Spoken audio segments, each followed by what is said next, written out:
Саламатсыздарбы? Анда биз сиздер менен дагы темабызды улантабыз. Жаңы компанияларбы же болбосо бутуна туруп калган компанияларбы?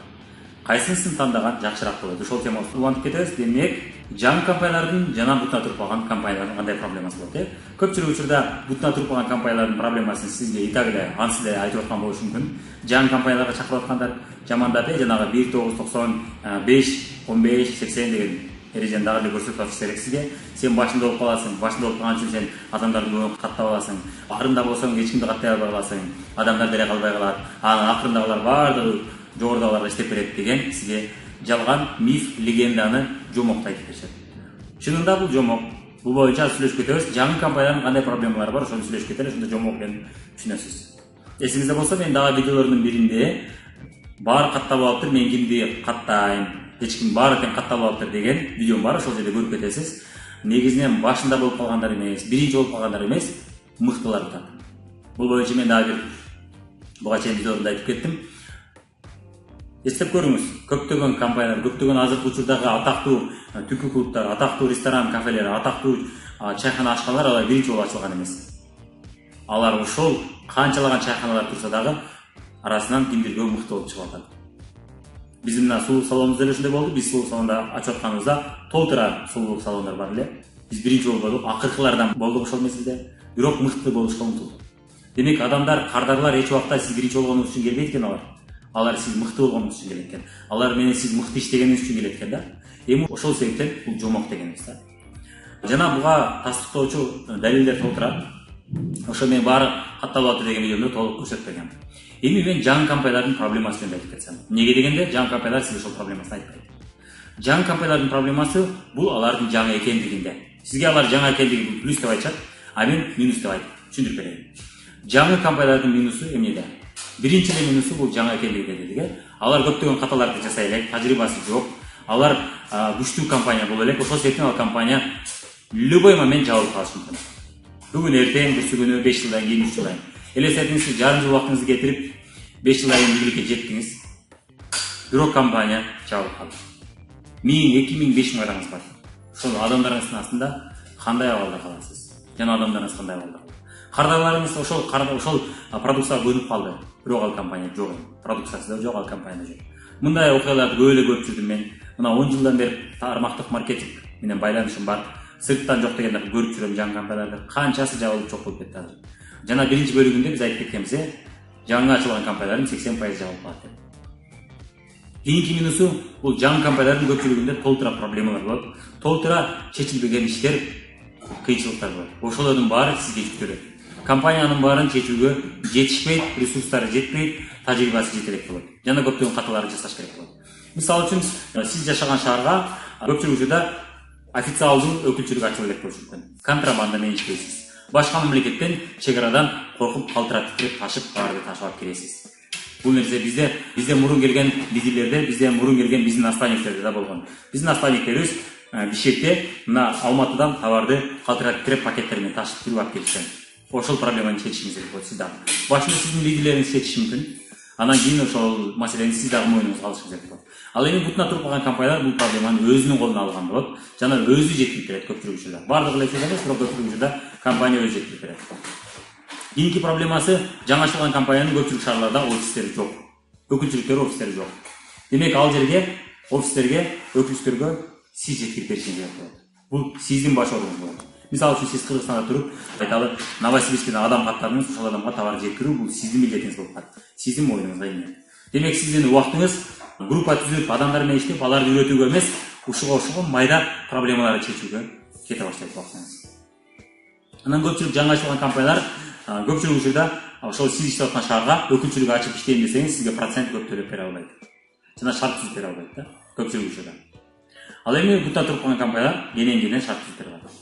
Жана доставка жеткирүүгө жасап. Кийинки минусу, жаңы чыккан компаниялардын ассортименти өтө төмөн болот. 10 продукция, 5 продукция деген жаңы компаниялар. Бутуна туруп калган компаниялардын 1000 продукциясы, 2000, 3000 продукция, 3000 ассортимент болот. Мына азыр биз иштеп аткан компанияда 3000ге жакын товардын түрү бар. Жада калса кийимгече да бар. Жаңы ачылган компаниялардын бирөөсүндө дагы андай ассортимент жок. Кийинки проблемасы, жаңы ачылган компаниялардын продукциясы сөзсүз түрдө кымбат болот. Сөзсүз түрдө. Өзгөчө чет өлкө Америка, Европадан келген болсо, же ошолорду туурап ачылган Кытайдын компаниялары болсо, анда да сөзсүз түрдө кымбат болот товар продукциясы.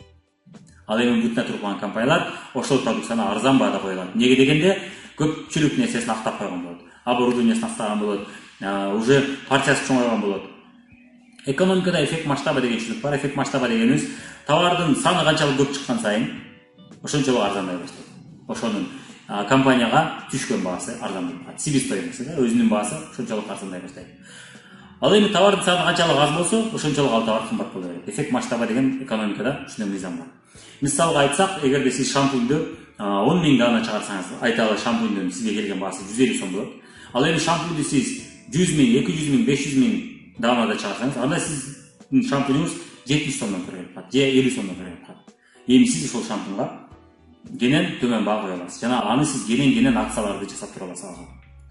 Жана жаңы чыккан компаниялар көпчүлүк акцияларды жасай албайт, продукция, көпчүлүк билектерди жасай албайт. Анткени ал бутуна туруш керек. Ал көптөгөн продукцияларды чыгарыш үчүн изилдөөлөрдү жүргүзүш керек. Көптөгөн доставка жана башкалар ага аз санда болгондуктан кымбатка түшөт.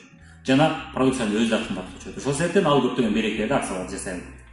Ал эми бутуна туруп калган компания жасай алат. Өзгөчө бул Россиянын компаниялары болсо жакшы акциялар жасай алат. Анткени Россиянын компаниялары көпчүлүгү биздин элдин чөнтөгүнө ылайык продукциянын баасын кое алат. Жана ошондой баа коет. Эмнеге дегенде, анын негизги базары бул биздин шаарга окшогон шаарлар. Россиянын көпчүлүк шаарлары биздин айлыктай эле айлык алышат жана биздин жашоо деңгээли менен жакын. Ошол себептен баалары да бизге жакын. Ал эми Америка чет өлкөнүн компаниялары бизге ылайык койбойт бааларын, өздөрүнүн айлык акысына жараша коет. Ошол себептен алардын продукциясы кымбат болуп тура берет. Ал эми бул дагы жаңы компания болсо, анын растамушкасы бар, анын бизге жеткириши бар. Андан бетер кымбат болуп берет. Ал эми кымбат товарды билесиз, кымбат товарды баары эле сата бербейт. Жаңысында башында кызыкта адамдар кызыгып алып коюшу мүмкүн. Кызыкчылык үчүн же сизди көңүл калбасын деп алып коюшу мүмкүн. Бирок дайым ал десеңиз, дайым албайт алар. Ошол себептен сиздин бизнесиңиз эртең обороту түшүп, адамдардын саны азайып, иштегени кызыгып жаңысы экен деп, жаңы компанияга деп окуй деп келгендердин көпчүлүгү жок болуп кетет. Бул жолду биз да басып өттүк, биздин лидерлер да басып өттү. Эмнеге дегенде, чыдабайт. Жана жаңы компаниялардын көпчүлүгү акцияларды кое албайт дедик. Мына биз жаңы фабрикага келгенде бизде шаг белектер жок эле. Ал эми Oriflame, Avon бутуна туруп калган компания болчу, алардын шаг белектери бар эле. Бизде жок эле. Ошол себептен көпчүлүк адам кетип калчу. Анан жаңы чыккан компаниялардын көпчүлүгүндө регистрациядагы акча турат. Фабрикте биз жаңы иштей баштаганда регистрация биз 200 сом төлөчү элек. Азыр акысыз. Жана шагтар, мисалы үчүн ошол мезгилде шаг белектерди алыш үчүн кийин 1-2 жыл иштегенден шагтар чыга баштады. Шаг белектерди алыш үчүн 5-6 миң сомдук товар алыш керек. Азыр 2,5 миң сом, 5,5 миң сомдук товар алсаңыз шаг белек бере берет. Жаңысында андай кыла албайт. Эмнеге дегенде жаңысында компаниянын чыгашчылары көбүрөөк болот. Ал эми бутуна туруп калганда ошол чыгашчыларды актап койгон болот. Ошол себептен ал эми прибыльга иштей алат жана кардаларды кенен тарта алат өзүнө. Жаңы чыккан компанияларга тартуу кыйын болот. Ошонун баары, ошол кыйынчылыктардын баары сиздин мойнуңузда эле. Анан сен башында туруп калсаң, көпчүлүк адамды каттап аласың, конкуренция жок деп айтышат. Конкуренция бар болот. Бул дагы жалган. Кандайча конкуренция бар? Жаңы чыккан компаниялардын конкуренти бул бизнес. Бутуна туруп калган компанияда иштеген лидерлер. Жана көптөн бери иштеп аткан компаниялар. Ошолордун лидерлери жаңы чыккан компаниялар үчүн конкурент. Бирок аны сизге жаңы компаниядагылар айтпайт. Сен биринчисиң, сен өзүң алып аласың, конкуренция жок деп илип аласың ушул базарда. Конкуренция кадимки бизнесте иштеген компаниялар конкурент болуп, мисалы косметикага барсак, косметиканы дүкөндө саткандар сизге, эгер сиз косметика сатып атсаңыз жаңы компанияда, алар конкурент. Ал эми ден соолук компанияда болсоңуз, анда бул доктурлар, табыттар, айталы Кытай медицинасы, игла укалывания, арын жардам менен, арынын уусу менен аяктара турган компаниялар. Ошол көпчүлүк кадимки бизнестер, аптекалар, булардын баары сизге конкурент болот. Сиз миң жаңы болсоңуз. Жана көптөн бери иштеп аткан күчтүү компанияларга конкурент болот. Бирок муну сизге жаңы компаниялар айтышпайт. Кийинки дагы проблема бул эмне? Эгерде сизге негизги аргумент же негизги бул компаниянын плюсу бул жаңы сен башында болуп каласың десе, анда бул чоң минус. Кандайча чоң минус? Арадан 2-3 жыл өтөт, 2-3 жыл өткөндө сиз командаңызды курып аласыз. Бирок эми алар келет. Алар келгенде сиз жаңы компания дей албайсыз. Сиздин негизги аргументиңиз жаңы компания, бирок компания өзгөрбөдү. Сиз эмне деп айтасыз? Эми башка компаниялар менен сиз конкурент, жесткий конкуренцияда болосуз. Ошол мезгилде эмне деп айтасыз? Эч кандай артыкчылык болбойт. Ошол себептен иштөө кыйын боло баштайт. Кийинки минусу, жаңы компаниялардын көпчүлүгү өспөй калышы мүмкүн. Лидерлер көбүнчө 3 себептен бизнестен кетет экен. Биринчи себеби бул конфликт. спонсор менен, компания менен, наставниктер менен конфликт урушуп кетиши мүмкүн. Бул эми компанияга тиешеси жок. Бул адамдын өзүнөн жана мамиледен болот, адамдардан болот. Экинчи себеби бул компаниянын айынан. Кандайча компания өспөй калды, сиз өсүп атасыз, бирок өсөйүн дегенде эч жакка өсө албай атасыз. Кандайча өсө албай атасыз? Компания жаңы ассортимент чыгарбай атат, жаңы акцияларды койбой атат. Деги эле аракет кылбай атат да өсүүгөчү, бирок сиз аракет кылып ар нерсе кыласыз, бирок өсө албай атасыз. Компания жаңы мүмкүнчүлүктөрдү ачпай атат, көпчүлүк офистерди ачпай атат, тескерисинче офистер жабылып атат, лидерлер кетип атат, компания өсө албай атат, сиз өскөн аракет кыласыз, сиз жалгыз болуп калдыңыз.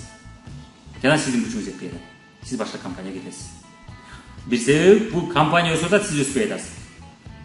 Компания дүркүрөп өсүп атат, компаниянын жаңы офистерди ачып атат, компанияда көптөгөн адамдар лидерлер, директорлор болуп чыгып атат, бирок сиз өсө албай атасыз. Демек, бул учурда сиз күнөөлүүсүз. Андай болсо бул нормалдуу көрүнүш, анда демек компаниянын күнөөсү жок, компания күчтүү компания экен. Ал эми сиз өсүп атсаңыз, бирок компания өспөй калса, бул компаниянын күнөөсү. Ошол учурда сиз кетесиз. Жаңы компанияларда ушул нерсе көп болот. И жаңы компания сиз 5 жылдан эмне болушун билбейсиз алдынан. Ал эми бутта туруп калган компанияны тандасаңыз, сиз азыр анын тарыхын мурункусун көрө аласыз. Мурункусун көрөсүз. Ал компания дүркүрөп өсүп аттыбы, кайра түшүп кеткенден кайра өстүбү, же өспөй калдыбы, же ошол бойдон туруп кала бердиби, кичинекей бойдон. Анда балким ал компания менен иштештин кереги жок деп чечим чыгара аласыз. Ал эми жаңы компания болсо сиз анын тарыхын көрө албайсыз. Ошол тарыхы сиз болуп калышыңыз мүмкүн. 5 жыл иштеп элестетиңиз. 5 жыл же 10 жыл иштеп дүркүрөп өстүңүз, анан компания өспөй калды, сиздин адамдарыңыз өспөй калды. Эми алар акырындык менен башка өсүп аткан компанияларга кете баштады. Тармактык маркетинг бул командалык бизнес да, ошол себептен команда. Сиздин компанияңыздагы команда күчтүү иштесе, бул сизге пайдасы тиет, сөзсүз түрдө. Конкуренция көбөйөт албетте, бирок бул сизге пайдасы тиет. Сизге тескерисинче минус эмес, мунун пайдасы тиет. Элестетиңиз, адамдарга сиздин компанияңыз жөнүндө бул да жакшы айтып атат, тиги да жакшы айтып атат, үчүнчү адам да жакшы айтып атат. Ал адам оңоюраак ишенет. Ал эми сиз эле жакшы айтып атсаңыз, анын айлана чөйрөсүндө эч ким бул компания жөнүндө жакшы айтпаса, анда ишеничи кыйын болот. Ошол себептен тармактык маркетинг бул команданын бизнеси. Ошол себептен компаниянын командасы күчтүү болсо, компания тынбай өсүп турса, компанияда иштеген адамдар тез өсүп турса, сиз да оңой өсөсүз. Ошол себептен жаңы компанияда иштегенде сиз алдын ала билбейсиз муну. Элестетиңиз, 10 жылдан сиз түшүнсөңүз, бул компания өспөйт экен деп түшүнсөңүз, 10 жылдык мээнетиңиз текке кеткен болот. Дагы башка компания барып, дагы почти нолдон дагы башташыңыз керек болот. Башка компания кетип атканда сиз билбейсиз, сиздин лидерлериңиз сиз менен кошо кетеби же кошо кетпейби. Кошо кетпесе почти нолдон же жарым нолдон баштайсыз. Жарым натыйжадан, Ал эми бутуна туруп калган компания сиз алдын ала прогноздоп, алдын ала көрүп, жок дегенде 10 жылдык рубежди өтүп алган болсо эле, ал компания дальше банкрот болушу күмөн да. 10 жылга чейин банкрот болуп калышы мүмкүн. Мына 10 жылдан кийинкисин караңыз, ошол компания кандай өсүп атат. Анан жаңы компаниялар эгерде дүйнөдө ал жаңы болбосо, бирок биздин базарда жаңы болсо да бул күмөн. Дүйнөдө жакшы кетип атат. Көпчүлүк кымбат чоң шаарларда кетип аткан болушу мүмкүн. Бирок биздин Кыргызстан мамлекетинде же Орто Азияда же СНГ мамлекеттеринде ал компания кетпей калышы мүмкүн. Бул дагы ыктымал бар. Бул орточо жаңылык десек болот да, жаңы компания. Жаңы компания чет өлкөдө жаңы эмес, бизде жаңы деген компаниялар бар. Кээ бирлер ушуну айтышат. Мунун плюсу бар. Биринчиден жаңы сиз базарды сиз элеп алсаңыз болот. Бирок бул жаңы компания эмес, бул жаа банкрот болуп калбайт деп айтышы мүмкүн. Анда ушул минус бар. Сиз алдын ала биздин мамлекеттерде кандай келишин алдын ала билбейсиз. Бул пан или пропал дейт. Пан или пропал. Видео жаккан болсо, лайктарды басабыз, каналга катталабыз жана коллегаларыбыз менен, тааныштарыбыз менен бөлүшүп коебуз.